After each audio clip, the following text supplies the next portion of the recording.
Are we live? Are we actually doing this? Did you mute yourself, David? Or did your connection just shit out so fucking bad it's unreal? Aha! I think I'm There here. you are. There you Okay, good. are. Yeah, there. Yeah, like I'm sorry to anyone who's watching this at home and will be watching this in the future. I'm in France.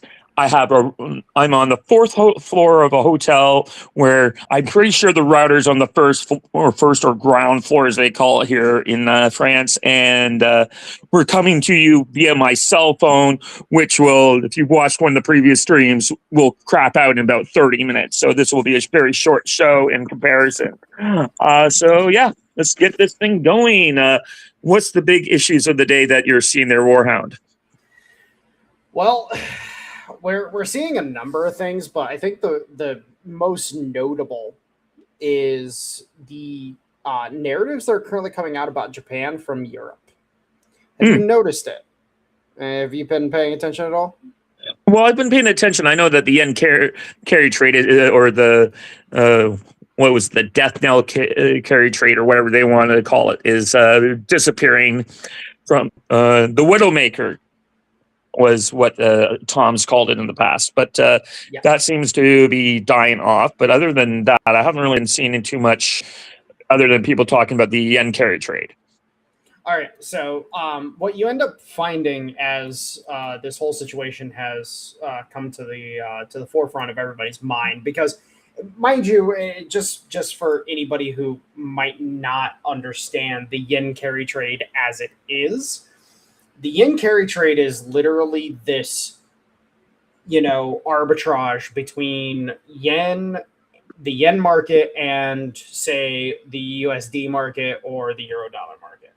And basically the idea being is that you buy yen at 1%, and then you go and you put that yen into US treasuries, for example, at 3%, and then you pocket the money that is the difference. So you use 1% of the US treasury to cover your expenses on the yen, and then you pocket the other 2%. So right now what we're seeing is this narrative that's at play, which the narrative itself I saw coming, but I didn't realize how very breakneck. Like, it gave me whiplash how fast they fucking pushed it, because it was as if they had it prepped from the get-go, which they probably did. But the number of people who are literally just spewing the same shit over and over again. Oh, the U.S. is desperately trying to defend its bond market because the yen carry trade is blowing up. And it's like, no, that's not what's happening. But why are you guys freaking out? Because all of a sudden you hold a bunch of, treasuries that you can't service with everything that's going on right now. It's almost like the people on the other side of the trade are the ones that are scared, and they're just trying to project that fear upon others. Yeah, I've definitely noticed that several times on various expos. But as you know, I've been traveling, so I haven't been paying as much attention as I normally have. But yeah, some of the people out there have exploding, and I'm like, why are you talking about this? It's like Sarah from DD Geopolitics was complaining about the trade. I'm like, this is not in your wheelhouse. Why do you care? Oh, DD Geopolitics. Oh God. Okay. First off, they're a bunch of fucking. They're part of the Alexander Dugin verse. Okay. And so, yeah, they're part of that. They're part of that crowd. So of course they're going to be talking about it. They're going to be bitching about it. They're gonna try to be like, oh, this is the end of U.S. hegemony. And it's like, what hegemony, you fucking nubs? Like, the U.S. isn't a European fucking imperial power. Like, I don't understand. I don't understand how we got to the point where people are like, oh, U.S. big military, ergo empire. It's like, you people are so brain fucked by Star Wars. It's unfucking real. Like, it's true. Yeah, no, to me, it's just like you're part of the anti-Israel crowd. Like, that's what I'm like, anti-Ukraine war, which is something would like to see resolved. So that's why I was interested in them. But when they got into, and I just basically stay away from Israel, but because I don't really care that much. Like, if a bunch of Jews want to go Crusader Kingdom in the Middle East, what the hell do I care? My only concern is when, like, Christians are thinking that this is going to bring about the end times, and I'm like, get your heretical shit out of my face.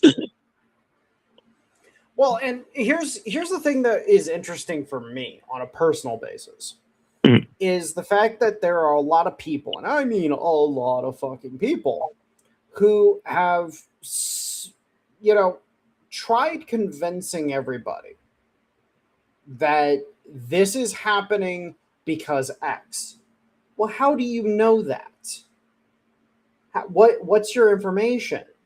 Well, they don't give any information. They just give their histrionics. And it's like, okay, you're just a hysterical piece of shit because you don't like the U.S. because the U.S., did something, supposedly. Yeah. And one of the examples I'll give, and it's actually a kind of very personal example, is my brother. My brother is very hard up about the current administration, like very fucking just not okay with the admin whatsoever. Mm-hmm. And his main complaint about the admin is the fact that the admin is, it's completely unprofessional. It's completely, it's unbecoming, blah, blah, blah, blah, blah. And he's using all the same fucking words that, Alyssa Slotkin and fucking Mark Kelly and all those little fuckheads use. And it's like, okay, I know. And oh, by the way, unironically, him trying to figure something out, you know where he went to in order to figure it the fuck out? Where? Fucking Reddit. Like, next thing you know, he's going to do a deep dive on Tumblr.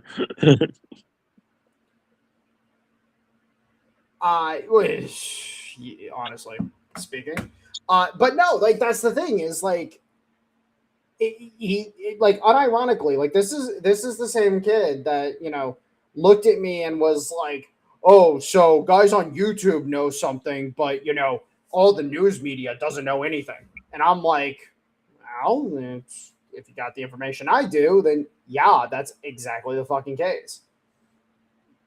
But that's the point, is that at the end of the day, what you have is you have these people who are just absolutely hysterical about fucking everything, who they don't know what to think.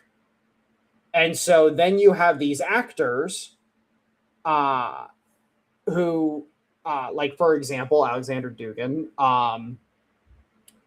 Mark Carney, because Carney's leading the charge up in Canada with the whole elbows up bullshit. And so on and so forth. I actually had to ask my stepfather what that was about, and he's like telling me, and I'm like, really? That's what you, what? Okay. Yeah, we're elbows up. We're just gonna take body shots all day. Like, literally, that's how I read that, and I explained that to another buddy of mine. You met him, Dale, over on the Discord. I explained that to, like, you do realize what the view from an American of elbows up is. It's like, okay, yeah, protect your face. I'm just gonna hit your kidneys all day. And he thought of it that way, and he was like, holy shit, that's hilarious.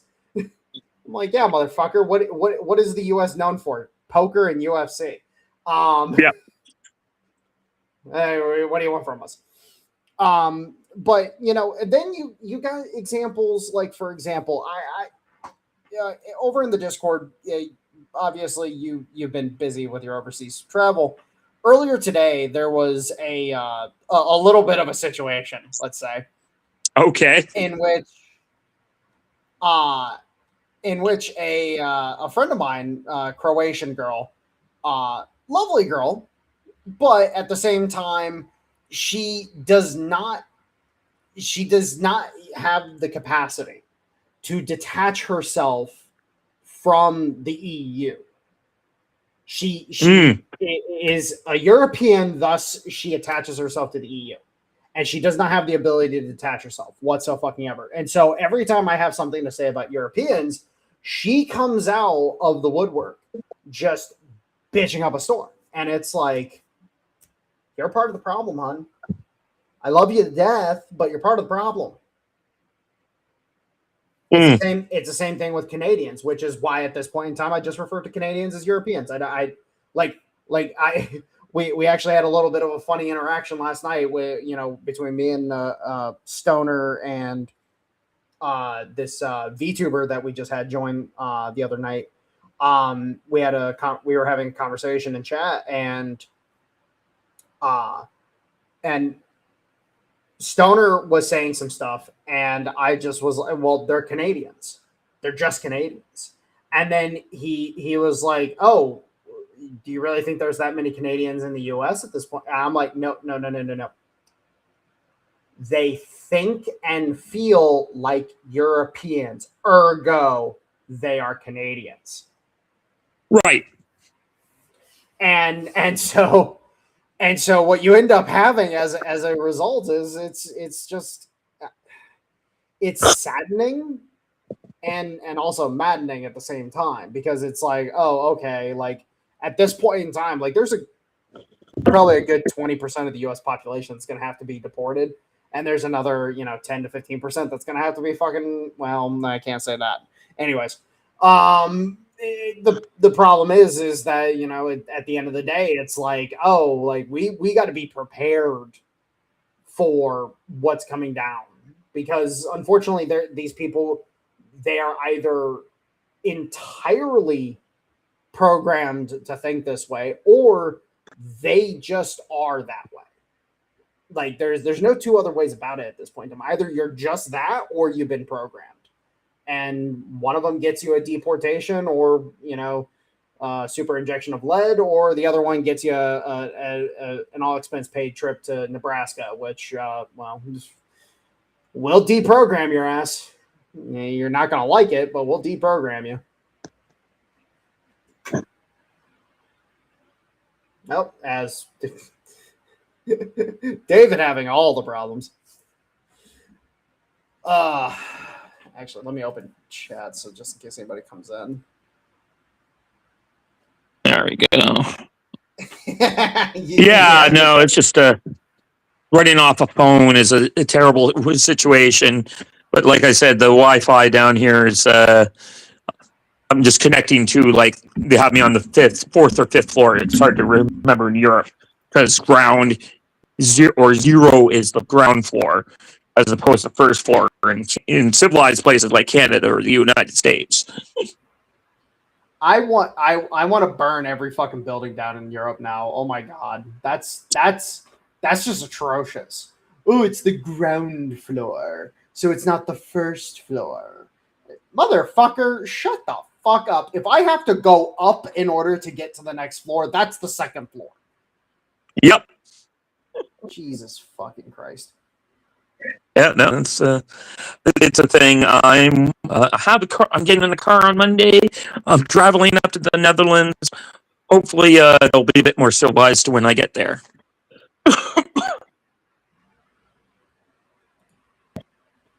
Well, and here's the thing: is as time goes on, and this is going to be one of the interesting conundrums that's coming out of the whole situation right now is are people ready to understand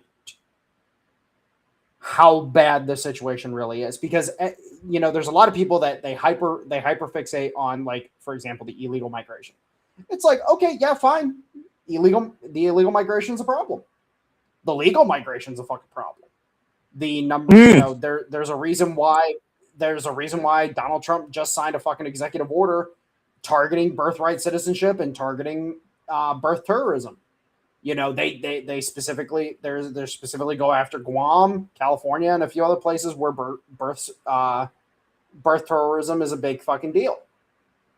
Well, it's like, okay, you can talk about the illegal migration. You can talk about the legal migration. Are you ready to start talking about your fellow citizens? Because Well, I do have something interesting unfortunately, to add about that because I was talking to my mother about this, and she had a grad student who did a paper on legal migration and why the Chinese were doing it, and had an interesting ulterior motive that we hadn't really thought about. Is that because of the Chinese one-child policy, a lot of the Chinese men and women were coming over here to have their kids here because it was a loophole around the Chinese one China policy. So any child born outside of China didn't count to the limit. Yep. Yeah, you're absolutely correct, and that is something that a lot of that's a nuance that unfortunately it's like the discussion we just had on the podcast over at Warwolf, which that will be going up here later tonight. It's like a discussion we had about India, where everybody loves to take jabs at India because, like, for example, oh, people are Indians, the greatest the apex predator of Indians is trains. And it's like, well, do you know why so many fucking Indians get ran over by trains every year? It's not because they're fucking just retarded. It's because they're trying to jump onto trains that are moving because there's not a train station for 100 fucking miles for them to go wait at. Huh. It's actually a big problem that a lot of people don't know about, and if they do know about it, they don't fucking talk about it because and I compared it to Japan. In Japan, there. Have you ever heard of the one? I actually looked into it. It's actually referred to. A lot of people refer to it as the one student station or the one student stop. No, I haven't heard that. Okay, so there was this one of the stops on one of the main train lines in Japan. I forget which line it is right off the top of my head. But one of the main stops on that line, or one of the stops on that main line, literally one person got on and off the train there. Literally one. And it started back in the day when the girl was a middle school student, and they were planning on shutting the station down because she was the only fucking one using it. They didn't shut it down until after she graduated. Wow. Now think about that from that perspective. You have Japan, where they literally went out of their way to maintain a train station, which, mind you, a stop at a, like, most people don't think about this, like the energy and the time it costs. There are costs associated with the energy and time of making a stop and waiting for boarding. Nobody thinks of that shit, but it's there. How much money did the state of Japan spend running this one station, maintaining this one station, just for this one fucking girl? Now, then you bounce back to India, and there's a problem where the Indian government, because unfortunately it's not a serious government by any stretch of the imagination, unfortunately, at the moment, they haven't built the number of stations that they need to build. They haven't put the infrastructure in place to make it safer for Indians to get on and off these trains. And so a bunch of people get hurt every fucking year.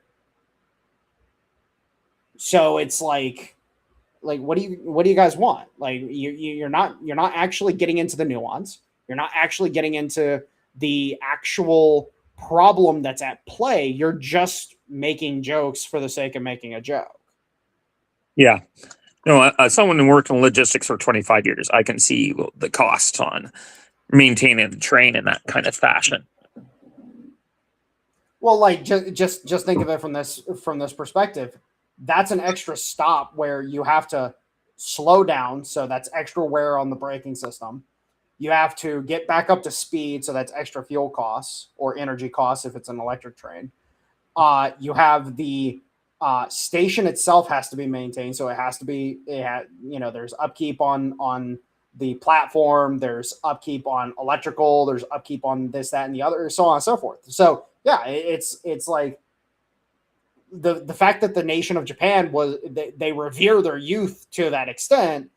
And then, again, you have an unserious government like India's government where it's like, people are being forced to have to hop onto trains and shit and risk losing a leg because the government is just refusing to build stations. Which then gets into the discussion about the illegal money flows, because now we have U.S. Marines backing up Indian police forces busting down fucking businesses that are involved in the illegal money flows. Huh. Yeah, no, that's a good point.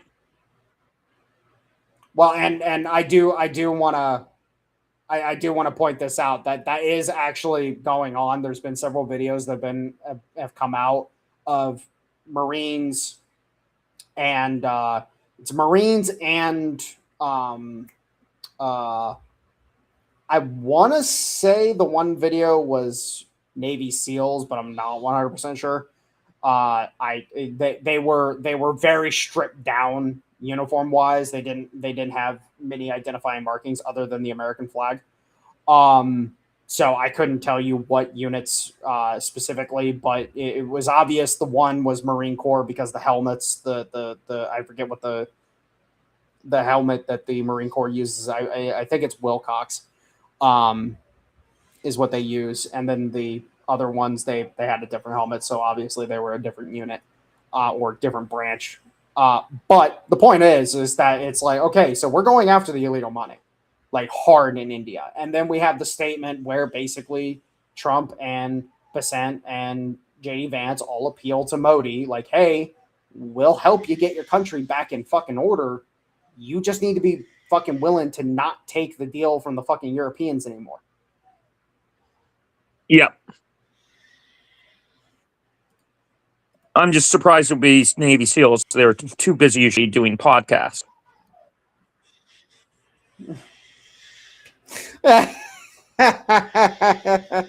Well, there's Navy SEALs that work, and then there's Sean Ryans of the world. Yeah, there's Sean Ryan. I've only watched a handful of his episodes. I'm not a big Sean Ryan guy. So I literally after he had the Sarah something, I forget what her fucking name is, the fucking CIA bitch. As soon as he had her on, I immediately wrote him off as an op. As soon as he had her on, because I'm like, oh yeah, you're fucking working for the other team. That's fine, dude. We can add you to the list. You can go to Nebraska.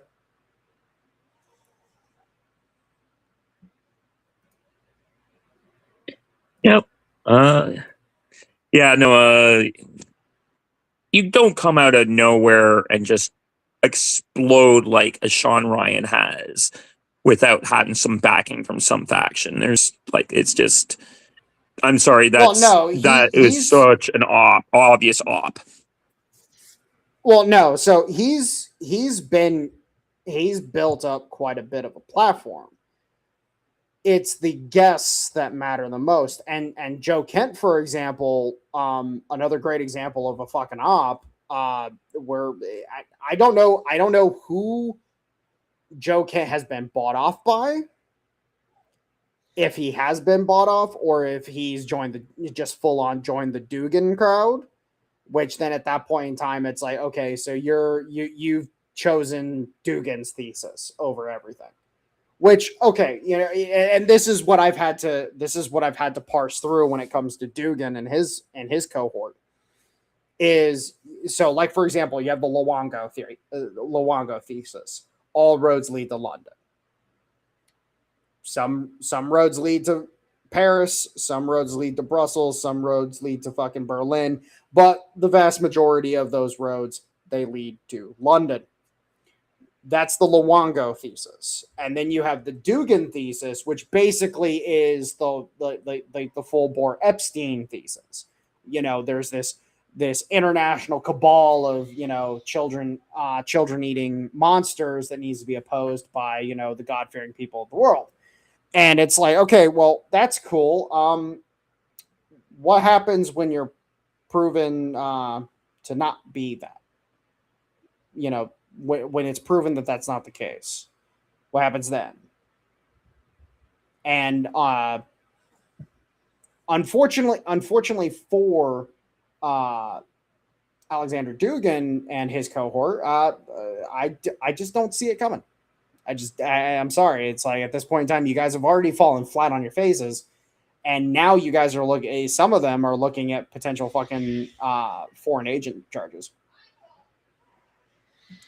I will be right back. I do apologize. No problem. I'm still reconnecting. My phone keeps cutting out as those of you watching at home, I'm sorry, but as George Carlin used to say, supply lines are getting longer and more difficult to supply. Yeah, so I'm not exactly as familiar with Dugan's crowd as Warhound is, but my speculations on some of these situations are like, or Joe Kent, is that he has dived down into certain rabbit holes that are not in his space. As I've explained before, I have my theory of dimensional thinking, or like think every the level ones, the 2s, the 3s, 4, 5, 6, 7s, and even the 8s as I'm coming to think about them. And of course, 8s are like space aliens and devils and demons. So Joe Kent's probably running around in a 3. And a few weeks ago, he got on a test with a few people, and those people were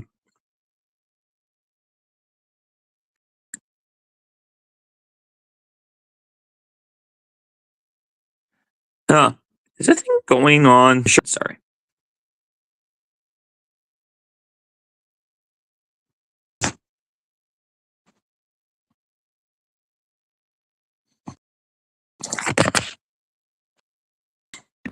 All right, I apologize. Baby decided to wake up at the most inopportune time.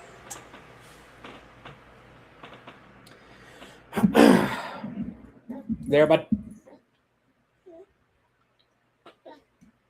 I'm guessing he stepped away. So, what we end up seeing, unfortunately,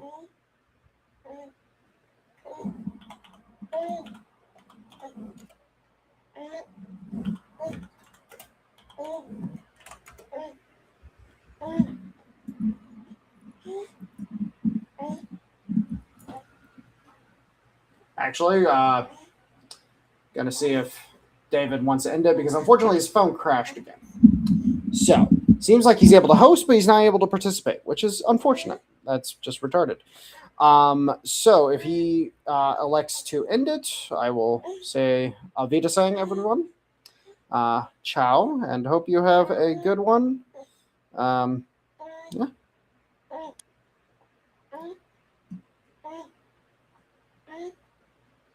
Also, child, you are a guzzler.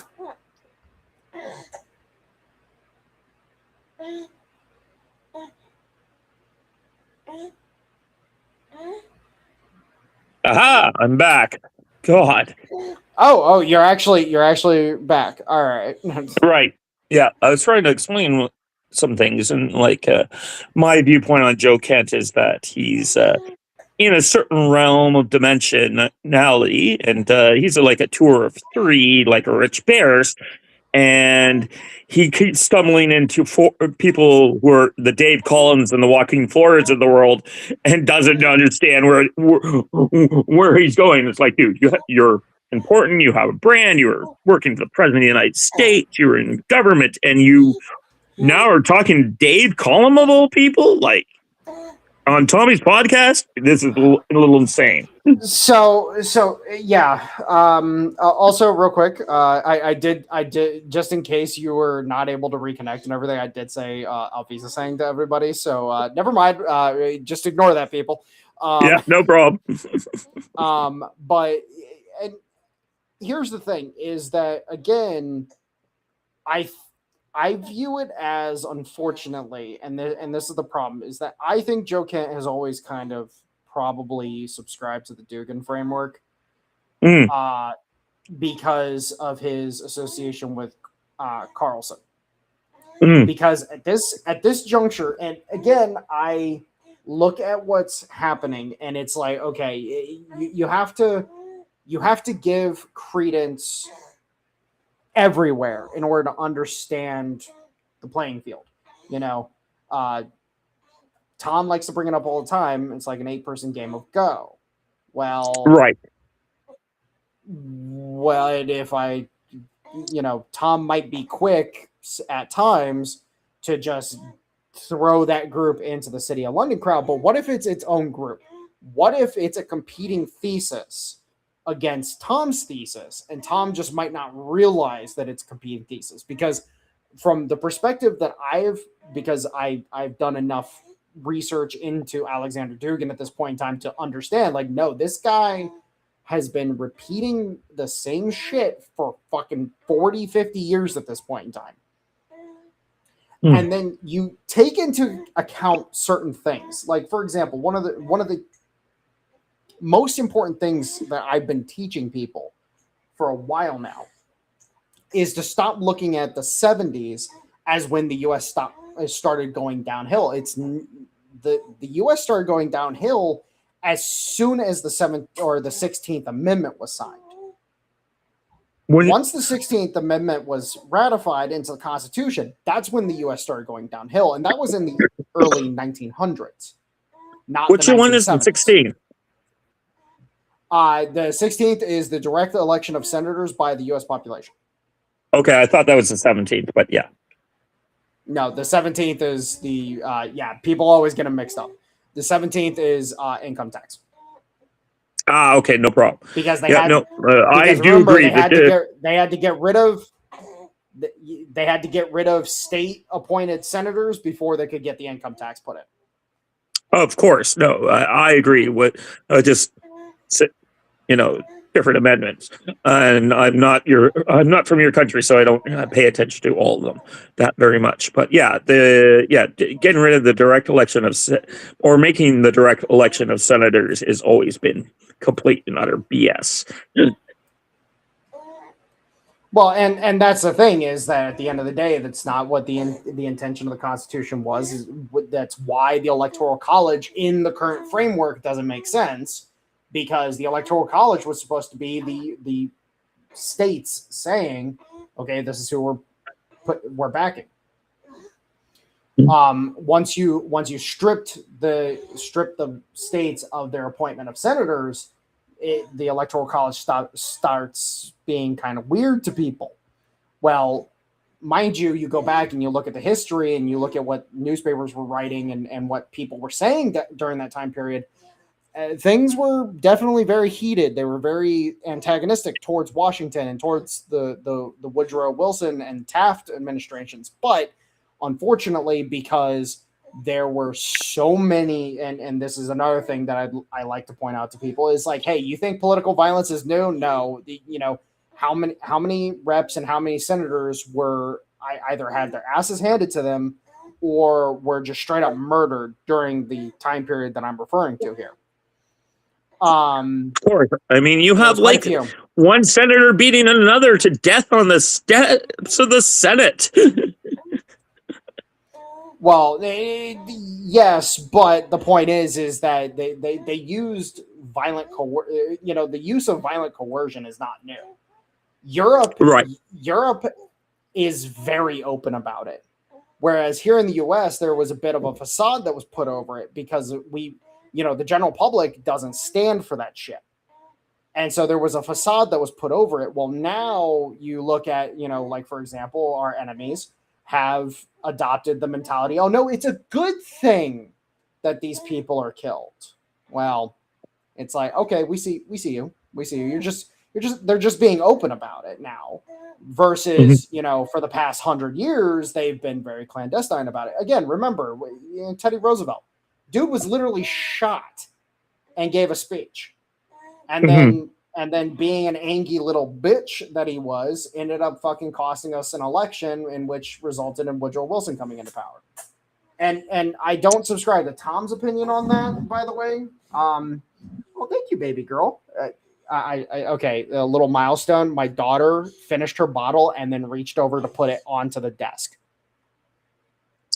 Nice. Holy shit, that was kind of cool. Hi, baby. But the point is, no, you can't have that. The point is that at the end of the day, this political violence has always been here. It's always been an asset that they've used. The problem is that people just never realized it was as much of an asset for them as it was. Then furthermore, you start looking into these different initiatives. Again, the 16th Amendment, the 17th Amendment, eventually the 19th, or not 19th, it was 20th, 21st, Prohibition. Prohibition, that was actually again, I have a bit of a sneaky suspicion that Prohibition was done on purpose as a means to get the illegal money flows in the U.S. going. That's just my opinion. Yeah, I'm on board with that as well. In Canada, all the things. Quebec was the one province that. Go on. Well, I was going to point out, like, where did the majority of the smuggling coming into the U.S. come from? I'm sure Ontario. It was the fucking Great Lakes region. That's what built Chicago. Yep. That and the cattle trade. Well, yeah, but that's a little different. Yeah, but no, it was definitely that Quebec was the one province that really held out for the longest and on Prohibition, and they finally banned it for like 6 months, and then they're like, "No, we need the wine back. We do not care about this project." And I get my hands off to the French Quebecois for making sure they were like, fuck this noise. What are you thinking?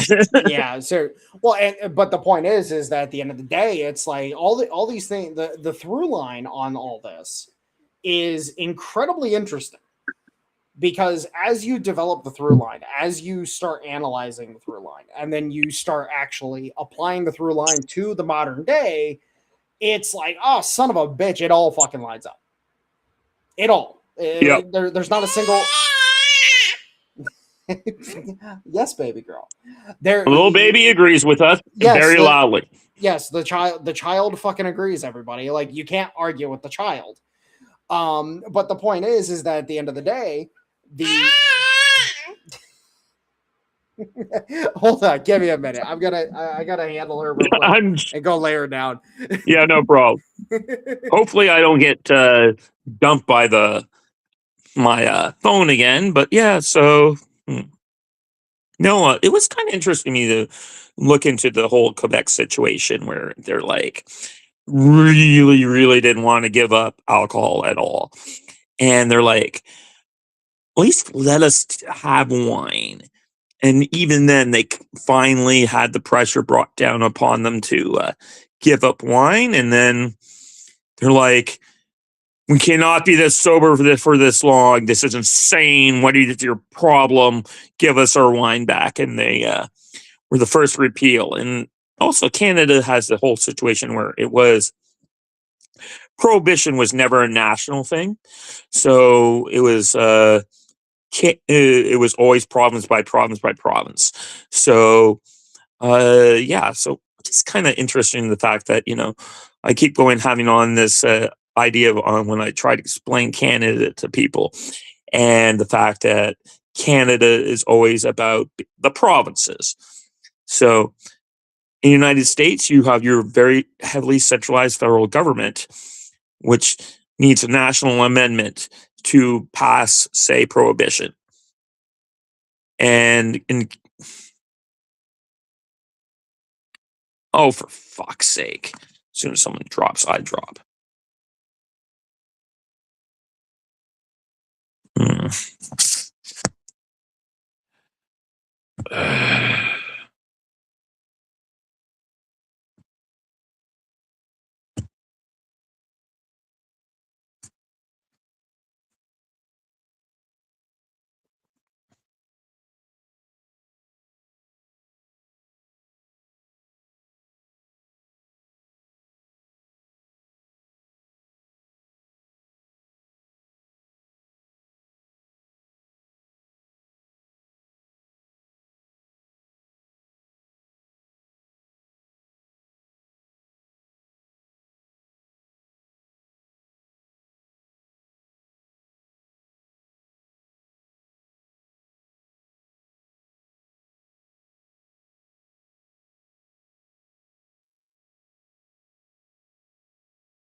Have I successfully reconnected? Because god damn it, this fucking phone is a pain in the ass.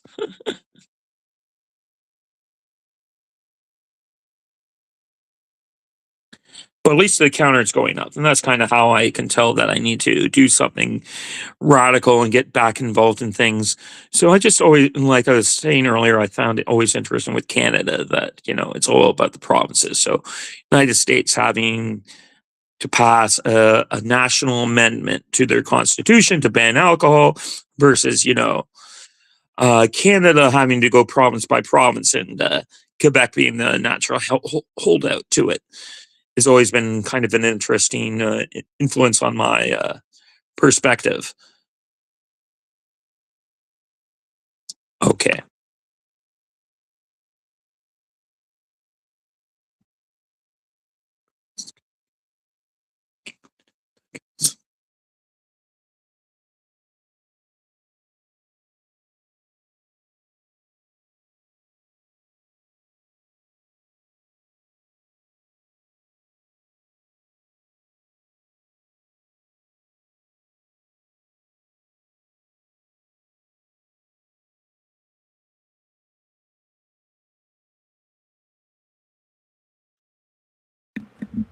All right, I'm back. I apologize.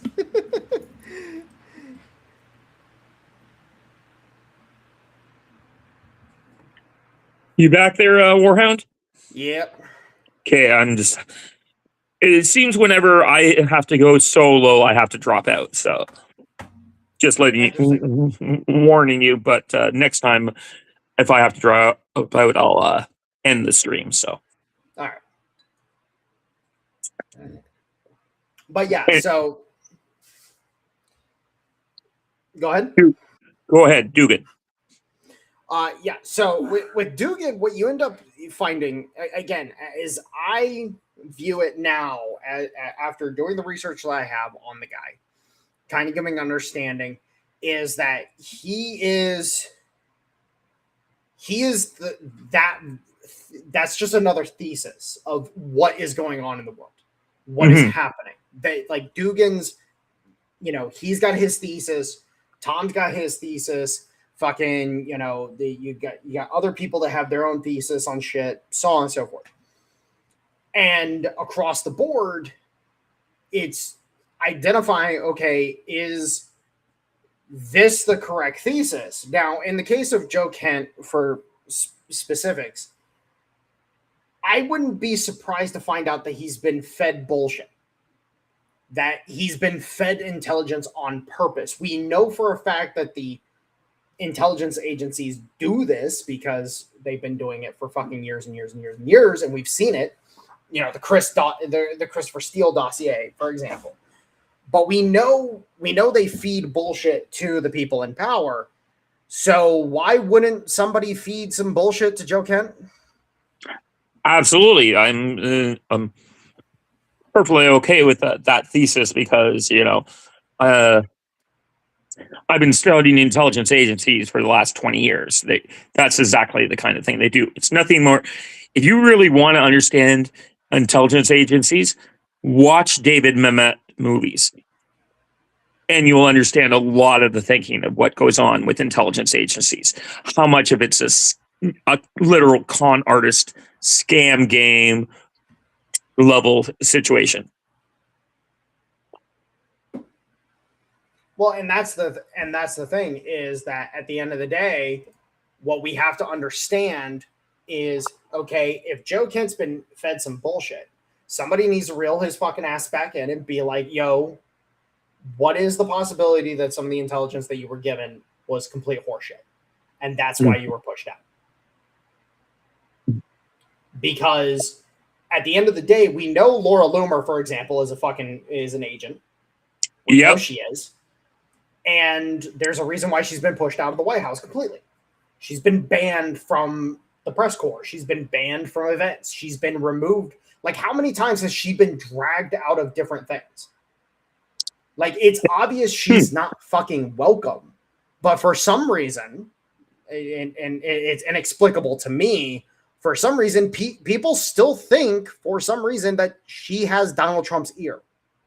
No, me and Rich Bear, so I know you don't necessarily get along with, are convinced she's working for Ben Gavir at this point. Okay, so we're on the same fucking wavelength. Me and Rich finally found something we're on the same wavelength. Okay. No, I think because then you start again. You have to parse it out. You have to understand the factions. And in the case of Ben Gavir, because I think, and this was something that I pointed out to our new VTuber friend Zatris. I pointed out to her, it's like, you have to understand that Israel, the number of seats in the Knesset is like, what, 70 something, somewhere around there.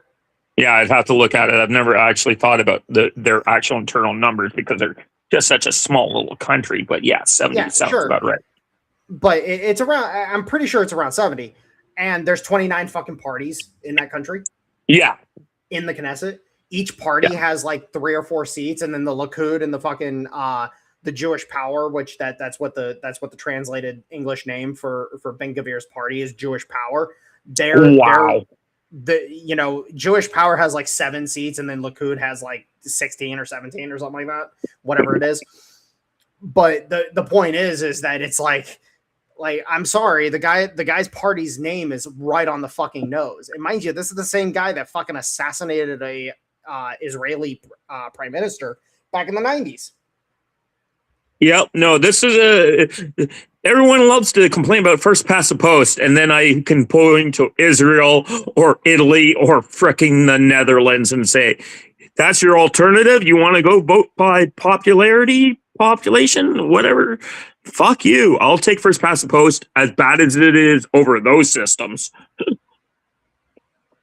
Well, and that's the thing, is like, at the end of the day, what people have to understand is that there is a large number of different things like this. Not just, there's not just 2 things about it. There's not just, one group over here and one group over here, and they're all pointing guns at each other. It's like, no, there's like, it's the Pirates of the Caribbean meme. There's like 8 different fucking groups, bare minimum, pointing guns at each other, and they're all pointing guns at different people for different fucking reasons. Absolutely. And that's what we need. Like in the case of Joe Kent, somebody needs to fucking take his ass to the back room and be like, look, what the fuck did you see that convinced you of this? Where did it come from? Because and this is what's important about people like Joe Kent, is now there is the possibility, and I will leave I've left a 10% fucking opening for him on this one. There is a possibility that the motherfucker is running an op on the Dugan crowd to get rid of the Dugan crowd. There's a possibility of that. Absolutely. But at the same time, it's like, dude, I'm sorry, but you're making yourself look really fucking bad. Unless you're planning to completely get out of politics after this, you're not going anywhere. You're done. It's over. Yeah.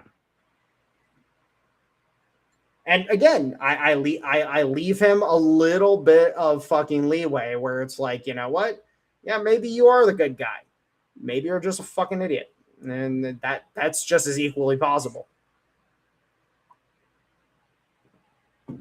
But unfortunately, and here's the thing is, two things, things don't have to be mutually exclusive either.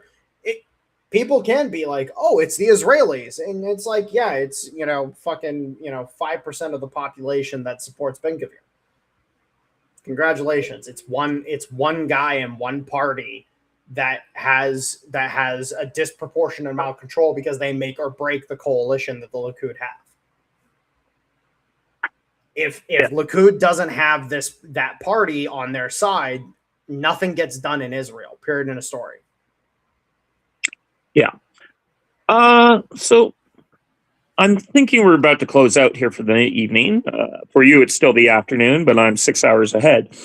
But I wanted to talk a little about what I put the title of this episode as The Wrath of Caen, and not necessarily Caen as in Star Trek, but the city of Caen, Caen in France, where I'm currently residing. Monty's greatest fumble. Absolutely. Thing. When I was actually in Woodstock, Stratford, UK, I bought a book on the Caen, and that was a real eye opener. But yeah, we're both World War II buffs and have our own opinions of different things. But the fact is, this city is pretty interesting place. I'm going to go down to Omaha Beach tomorrow and tool around. That's my plan. But I just wanted to say it's the Wrath of Caen. Well, and here's the really fucked up part about the push to Caen. And a lot of people might not know this, just to give them kind of an idea. So when we came off the beaches, you had Sword and Gold Beach, which was the British and Canadian beaches. Then you had Omaha. Canada's Juno. Yeah, that's right, Juno. Yeah, sorry, I just thought about Juno. It was British were Sword and Gold, but there was who was it? Oh, Free France and Poland came on those beaches too. And then Juneau was the Canadians, and then America was Omaha and Utah. And America, when we first landed,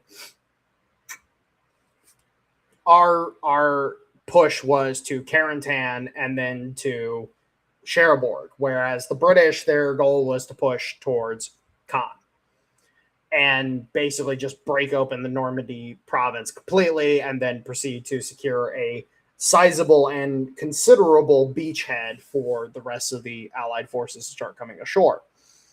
And the British were not prepared by any metric for it. For given all of the information I have about the Normandy push and how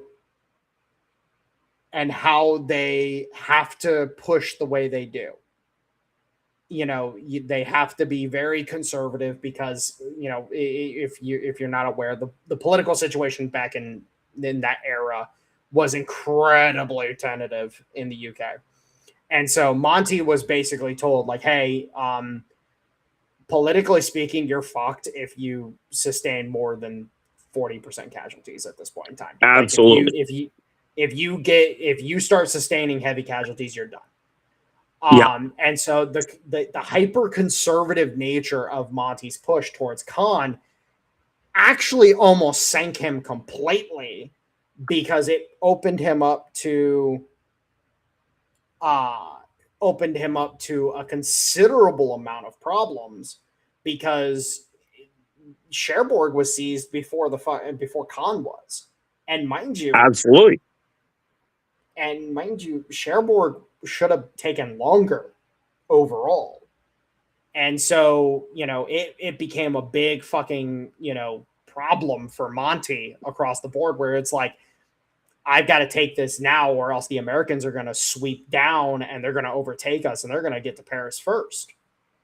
Because that was the whole thing, because the Free French were, Charles de Gaulle bitching up a storm that, they had to be the first ones to fucking Paris. If the Americans got to Paris first, then basically Charles de Gaulle was just taking France out of the war.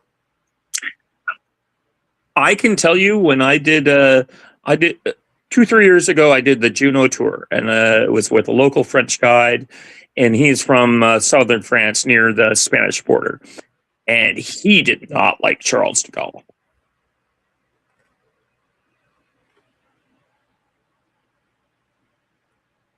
Just say. Well, and the thing with de Gaulle, and nobody should like de Gaulle, given the now very, very, very stringent work by several historians to truly understand, because de Gaulle he did legendary levels of covering up his bullshit. Mm-hmm. Mind you, remember, it wasn't the Vichy French that we fought in North Africa. Mm-hmm. It wasn't. It was the fucking Free French. It was the different French Foreign Legion garrisons and whatnot that had sided with Free France, but were like, no, you're not allowed to occupy our installations. Yep. And the problem is that it's like, we don't know if we can fucking trust you people. And mind you, that aura of distrust had been established by Charles de Gaulle himself, where basically he was trying to tell the Americans, you're going to either listen to me or, you're not going to have any help from the French, period in the story. And it's like, motherfucker, you already need help anyways. You don't have more than a division. Like, what are you talking about being, us not getting your help? What do you have? And then you start looking into the history of what happened after France was liberated, and then the whole Vichy trials and all that bullshit. And then you start looking into the terror of the terror of the Fourth Republic, the new terrors that happened during the 50s and 60s. Right. And it's like, oh fuck, you people are fucking like, I'm just gonna say it, and I don't care. The French they're not good people by any stretch of the fucking imagination. They're just not. Yeah, no, I understand that. I read a fair bit about the liberation of Madagascar, where the British froze out de Gaulle and the Free French because they're like, whenever you guys go up against your fellow Frenchmen, they don't surrender or like you. They fight harder against you, which is what the British saw in Syria when they sent the Free French in. They're like, what the hell's going on here? You should be like, they should be surrendering, but they fight you harder than they fight us. And then we sent down the British sent down their force to take Madagascar, and they deliberately froze out Charles de Gaulle, saying and their cables to the French government are like, look, there's no French forces, Free French forces with here, and we know you're pissed off about Algeria or Tangiers or whatever the hell port the Churchill bombed in 1940. Yeah. Well, and that's the thing is, like, at the end of the day, you have to understand that, Winston Churchill said it the best. Mr. Churchill, how do you think the history books will view you as in the future? And he's like, well, I expect them to view me quite favorably. I plan on writing them myself. True. True enough. And Charles de Gaulle. That being said, Charles de Gaulle was right there with him. He was. No, though it always blows my mind, that whole blow up about Martyr Maid and Tucker Carlson, where he made that offhand joke at like, I like to tease my British friend that Churchill's a secret villain in World War II, and all these people exploded on them, and I'm like, dude, I'm an amateur World War II historian. I could make that argument. It wouldn't be that hard, especially for Americans. Holy shit! So real quick, I hate to change the subject. Did you see how much when the U.S. dumped euros to do the swap line for the yen? Did you see how hard they hit the fucking euro? No, I haven't seen that yet. Half a point. Yikes. Brother, no wonder these motherfuckers came out of fucking the woodwork the way they fucking did. Holy shit.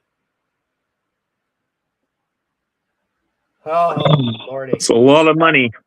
That's more than a lot of fucking money. That's you know, remember the 5 basis points to change the world. Yep.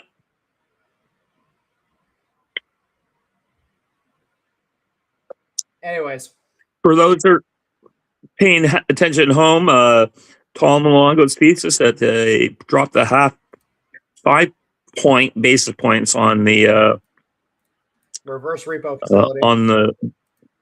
Yep. We're talking, if it's a 0.5 point, that's a 10 times greater than that particular thesis. Oh, kicking the euro in the balls by 50 basis points. That's fucking like, and you know, I'm sorry. You're just not going to recover that.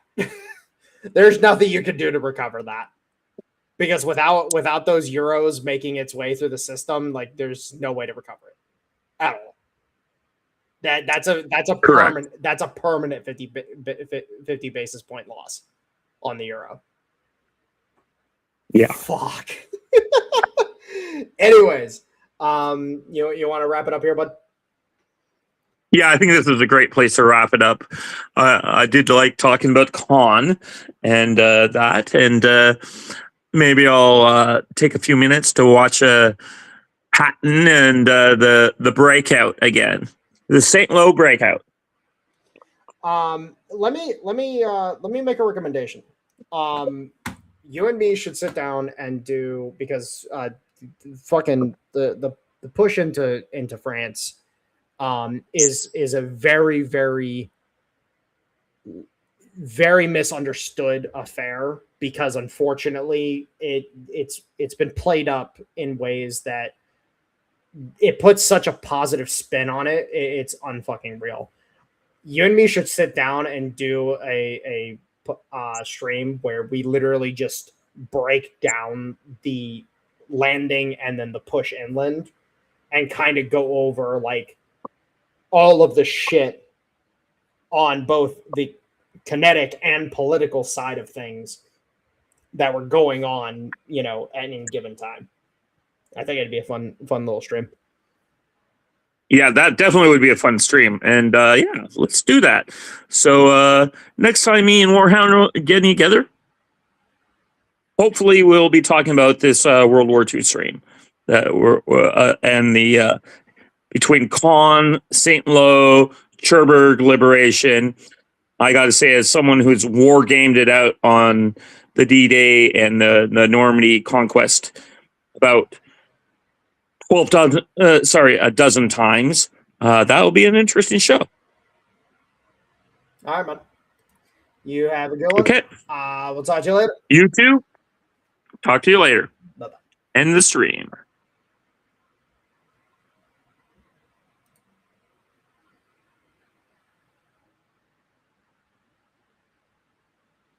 Still here? Yeah.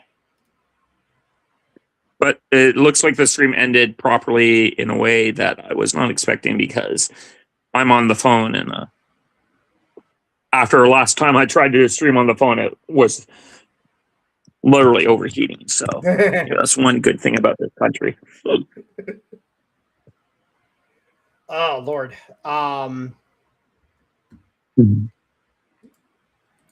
Yeah. By the way, fun. Are you a fan of Terminator? Moderate. Well, would say I'm not like one. I like 1, 2, 3, and Salvation. After that, it goes downhill. well, I just the reason why I ask is, the game I was playing, Terminator Dark Fate Defiance. It's quite a good little game. It is absolutely fucking like it is actually kind of hilarious how brutal it is, even on just medium. Like I play the game on medium specifically because like the hard difficulty, for example, I think it's just unfucking fair to the player. Like in my opinion, I'm just like, okay, you know what? This is just fucking ridiculous and realistic.